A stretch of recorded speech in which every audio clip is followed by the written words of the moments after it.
BNP বা জামাতকে ক্ষমতায় আসতে দেওয়া যাবে না, আপনারা এখানে বসে বসে খাবেন, এইভাবে চলতে দেওয়া যাবে না।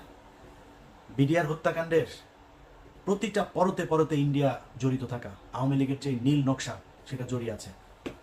সাগর রুনিনিয়ানা বলে বিচার করেন, আসিফ নজরুল প্যান্ট ভিজায় ফেলতো সাগর রুনিরে নিয়ে কথা বলতে বলতে, কই সেই বিচার? শাপলা চত্বর হত্যাকাণ্ড, কই সেই বিচার?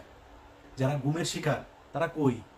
আপনাদের সময় ডিজিটাল সিকিউরিটি অ্যাক্ট এখন পর্যন্ত 5 মাস বাতিল করা যায় না, সময় পান না, সিনেমা দেখতে জানাবেন না, সামাওবাইডে নিয়ে হলের ভিতরে অন্ধকারে যায় বসেন। তো আমরা বুঝি না এগুলি কিছু। আপনারা সিনেমা দেখতে যাওয়ার সময় পান, ডিজিটাল সিকিউরিটি অ্যাক্ট বাতিল করার সময় পান না। এখন পর্যন্ত হাজার হাজার বিএনপি জামাতের লোকজন জেলখানায় বন্দী। গত সপ্তাহে ডান্ডাবেরি পরিয়ে জামাত শিবিরের সাবেক সভাপতিকে রাজশাহী কোর্টে তোলা হয়েছে। আমার এই ফেসবুকে সেই ছবি দিয়েছি, ভিডিও দিয়ে রেখেছি। কেন এখনো পর্যন্ত সেটার ব্যাপারে ব্যবস্থা নেওয়া যায় নাই? কিসের জন্য? আরো কত বছর সময় চান? মানে বসে বসে লুটপাট করবেন। আমার এই নেতা ফোন করে, ওই নেতা ফোন করে, ইলিয়াস ভাই এরা তো আমাদেরই লোক, এরা এদের সাথে এরকম করলে তৃতীয় পক্ষ ঢুকবে। আর ভাই এরা আপনার লোক হইতে পারে, আমার লোক না। আমি তো আপনার দলের কেউ না, আমি তো বিএনপি জামাতের লোক না। বিএনপি জামাতের টাকা নিয়ে আমি কি আমার সংসার চালাই নাকি? আমি আপনার টাকায় কথা বলবো? আমি যা, আমার যে সমস্যা, আমার সমস্যা ইন্ডিয়ায়, অথবা আমার ওইটা না পাইলে তো আমি মনে করবো না এই দেশ স্বাধীন হয়েছে। ওনাদের কথা হইলো বিপিনুর, ইলিয়াস ভাই দেখেন এখানে তো অনেক কিছু করা যায় নাই। আসিফ নজরুল পর্যন্ত সে আমার ফোন করে ওই একই গান, ইলিয়াস কি অবস্থা ভাই, আপনি তো বলছেন ওখানে বসে বসে এখানে তো অনেক সমস্যা ভাই, অনেক চাপ। আপনারা এত চাপ নিয়ে কাজ করতে বলছে কি আসিফ নজরুল? বিপিনুরও একই, আরো আরো কয়েকজন রাজনীতিবিদ একই আলাপ, এদের অনেক চাপ, কাজ করতে পারে না। এত চাপ, মানুষ তো জীবন দিয়েছে এই দেশে, আবার নামবে দরকার হইলে। আপনি বলেন কি করা লাগবে, বলেন, তারা আসবে, আবারও রাস্তায় নামবে, আবারও জীবন দিবে। কোথা থেকে চাপটা আসে, কারা চাপ দেয় বলে দেন। এইভাবে চাপ মনে মনে আপনি চাপ মনে করে তারপরে সবাই মিলে মিলেমিশে ভাগ বাটোয়ারা করে খাবেন, এই জন্য 2000 মানুষ জীবন দেয়নি।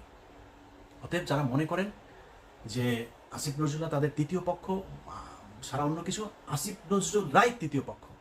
তারাই আপনাদেরকে বিএনপি এবং জামায়াতকে মাইনাস করার জন্য, আপনারা মনে করছেন বিএনপির কিছু লোকজনের এই সুবিধা, কি সুবিধা দিয়েছে?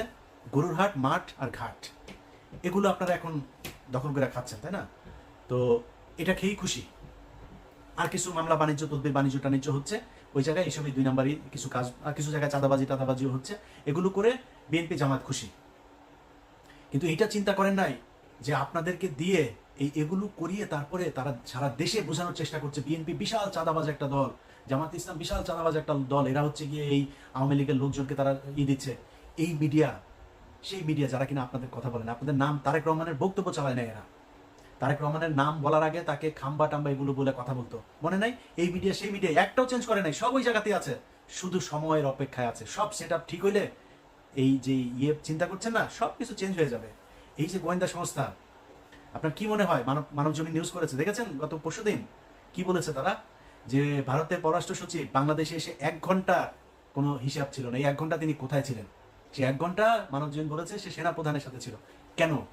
ডক্টর ইউনুসকে বাইপাস করে সেনাপ্রধানের সাথে পররাষ্ট্র সচিবের এই বৈঠক কে করিয়ে দিয়েছে? এটা খুঁজে বের করতে হবে। যারা মনে করছেন তৃতীয় পক্ষ, দিন যত যাবে তত বিএনপি এবং জামায়াতের জন্য এই দেশ কঠিন হয়ে দাঁড়াবে। যারা মনে করেন যে না, ওদেরকে আরো সময় দেওয়া উচিত, ইলিয়াস ভাই এখন এত এইসব নিয়ে কথা বলার দরকার নাই। আচ্ছা ধরেন দুর্নীতি দমন কমিশন সব শেষ, যেটা বিএনপি চেয়েছিল একজনকে বসতে দেয়নি। পুলিশের ভেতরে আপনি দেখেন ডিএমপি কমিশনার, আইজিপি, কেন বাইরে থেকে আনতে হবে? কেন পুলিশের ভেতরে ডেডিকেটেড ছিল না, ডিপ্রাইভড অফিসার ছিল না, যারা কিনা মনে করেন যে একজন এসপি আছে, ডিআইজি আছে, তারা কি প্রমোশন দিয়ে উঠানো যেত না? বাইরে থেকে কেন আনতে হইলো? যারা কিনা প্রথম আলোতে কলাম লিখতো, কেন এছাড়া কেউ ছিল না? বিষয়টা খুব পরিষ্কারভাবে সাদা চোখে দেখতে হবে যে আসিফ নজরুল হঠাৎ করে 3 তারিখে বিশাল আকারে রাস্তায় নেমে একদম ছাত্রদের সাথে হাতে হাত দিয়ে তারপর রাস্তায় নেমে গেল, এই ফারুকি টারুকি এরা হঠাৎ করে রাস্তায় চলে আসলো, কোনো কিছুই এমনিতে হয় না। এগুলো সবগুলোর পেছনে কারণ আছে। এরা কেন এসেছে, কেন এদের সাথে মিলেছে, কিভাবে এরা সরকারে চলে আসলো, কিভাবে উপদেষ্টা হয়ে যাচ্ছে, এগুলো সব হিসেব মেলাইতে হবে।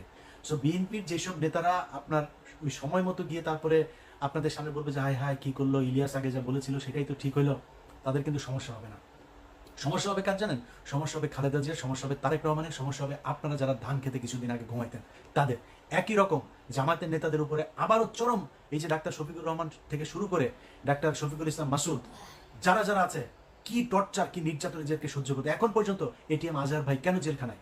গোলাম পারওয়ার কি কষ্ট সহ্য করেছে, মানে জামিন হয়েছে, জামিন হওয়ার পরে আবার ঢুকিয়ে রেখেছে, পুরো সময়টাই জেলখানায়। কিন্তু কিছু নেতা যাদেরকে নিয়ে আমরা কথা বলি, তাহের মিয়ার তো কিছু হয় নাই, তাহের মিয়ার খুব বেশি কষ্ট সহ্য করা লাগে না। এগুলো একটু হিসাব মিলাইতে হবে যে কাদের সাথে এদেরই ছিল। ডক্টর আসিফ নজরুল ঢাকা বিশ্ববিদ্যালয়ের মতো জায়গায় থাকে, ছাত্রলীগ গিয়েও তারা একদিন একটা গুতা দেয়নি। কারা তাদেরকে মেসেজ দিয়ে রেখেছে যে আসিফ নজরুলকে কিছু বলা যাবে না, একদিন জেলখানায় যাইতে হইলো না, এত বড় বড় কথাবার্তা বলো। আমি এটা নিয়ে ঘাটাঘাটি করতে চাই না। আর কথা হইলো যে দেশ স্বাধীন হয়েছে, এখন আমাদের হাতে সময় আছে। আমরা এই সাগররুনি হত্যাকাণ্ড বলেন, শাপলা চত্বরের হত্যাকাণ্ড বলেন, গুম যারা এখন পর্যন্ত জেলখানায় আছে, বিডিআরের জওয়ান, বিডিআরের অফিসার যাদেরকে হত্যা করা হয়েছে সেটার বিচার, এই সবগুলোর বিচার হইতে হবে। 21শে আগস্ট থেকে শুরু করে উদিচি, ছায়ানট, যেখানে যেখানে বোমা হামলা হয়েছে এগুলোর বিচার হইতে হবে। শুধু বিএনপির লোকজনকে আপনি এখান থেকে মামলা থেকে অব্যাহতি দিবেন না, এটা তদন্ত হইতে হবে কারা করেছে। তারেক রহমান করে নাই, লুৎফুজ্জামান বাবর করে, তাহলে করেছে কারা? এদের ভেতরে একটা বিশাল আকারের আপনি সবটা যদি চিন্তা করেন না, দেখবেন ইন্ডিয়ার জায়গাগুলোতে হাত দেওয়া হচ্ছে না। আপনি দেখেন মিডিয়ার জওয়ান তাদেরকে ছাড়া হচ্ছে না, লুৎফুজ্জামান বাবর, গিয়াসউদ্দিন আল মামুনকে কিন্তু ছেড়ে দেওয়া হয়েছে, লুৎফুজ্জামান বাবরকে ছাড়া হচ্ছে না। ডিজিএফআই এর আপনার সাবেক যেই কর্মকর্তা রেজাকুল হায়দারকে ছাড়া হচ্ছে না, কিন্তু আব্দুর রহিম ওনাকে কিন্তু মেরে ফেলা হয়েছে।